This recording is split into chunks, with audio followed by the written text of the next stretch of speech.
What is up with the FBI? I knew they had problems, but... So, remember the Steele dossier? Totally phony, slanderous allegations against Trump, totally untrue. Hillary Clinton, the campaign, paid for that document. They gave money to Fusion GPS, and this Christopher Steele guy put together, oh yeah, he's the worst guy in the world. And then they gave it to the FBI. Well, get this.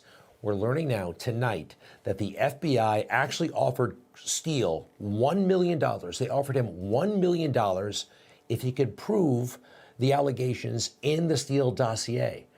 Why would they offer $1 million? I mean, did they really want to get Trump that badly? I mean, Comey, what? I knew he was out of control, but this is crazy. CNN reporting, and you know what? They do have pretty decent sources when it comes to the FBI. That $1 million was offered. This came up during a federal trial, and a senior FBI analyst testified that they offered him $1 million. Talk about a fixation to stop Trump.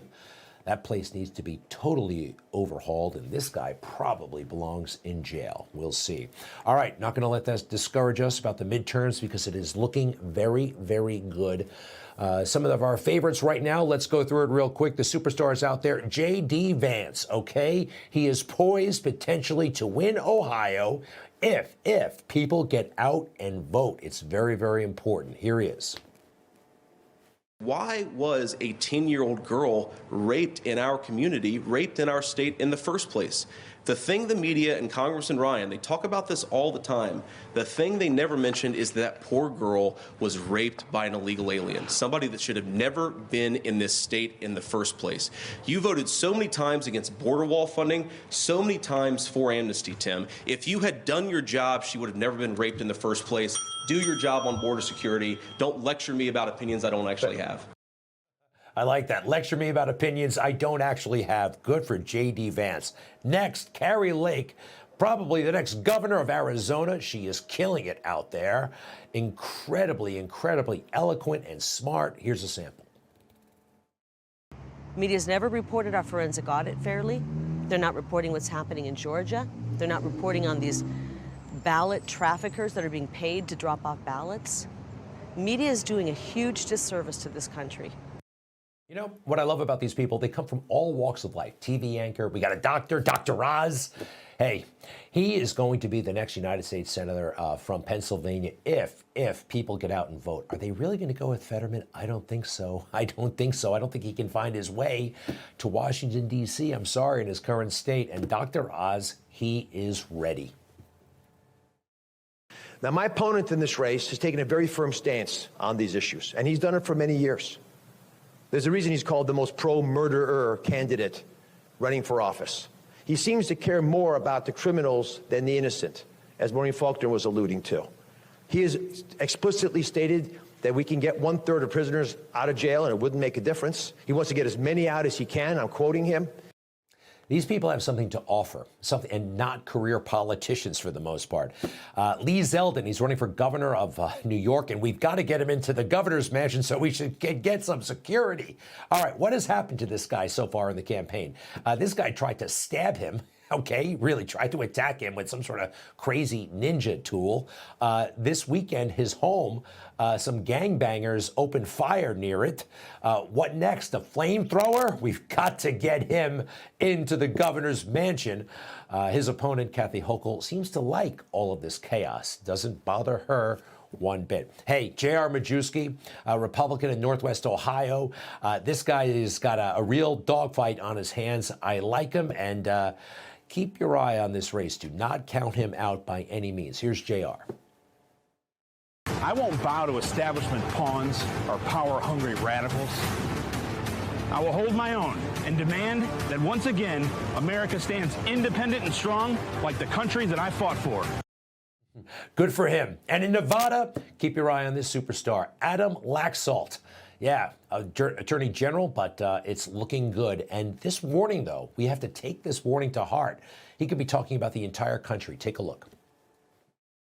We have one shot to save this great state.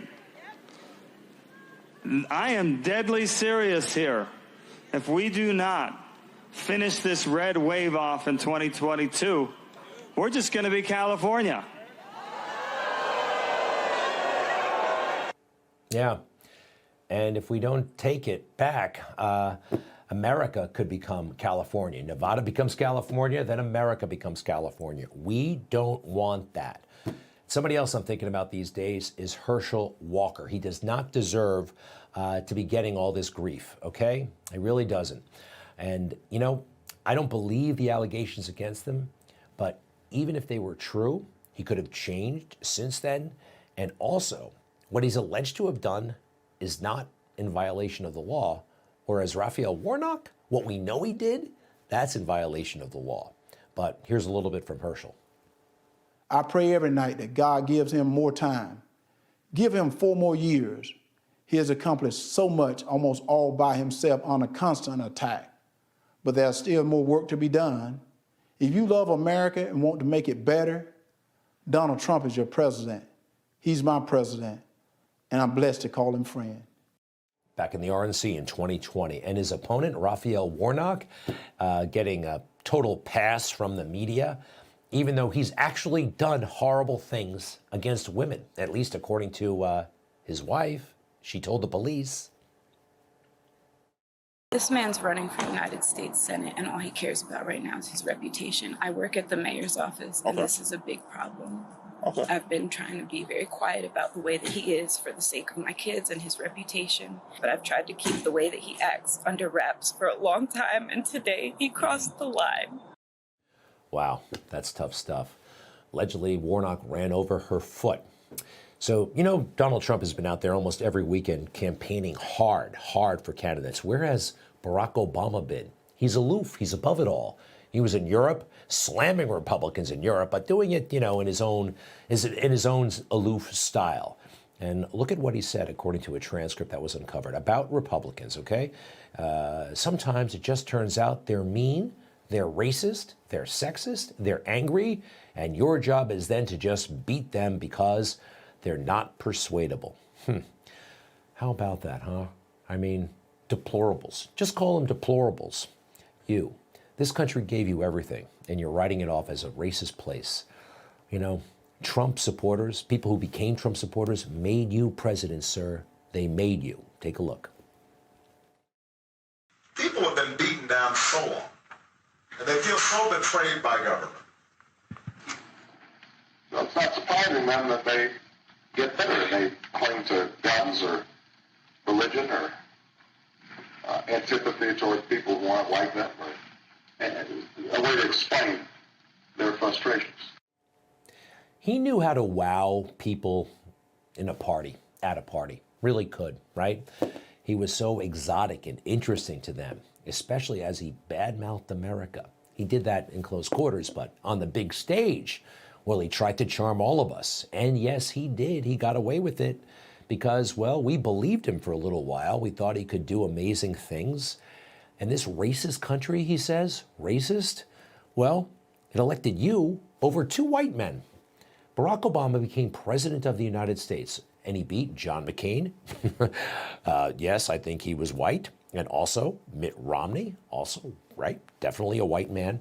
Just interesting. If this place were so systemically racist, Barack Obama wouldn't have gone to Harvard, wouldn't have been elected to the Harvard Law Review, wouldn't have all these things that happened to him if the systems were arrayed against people of color, which they are not.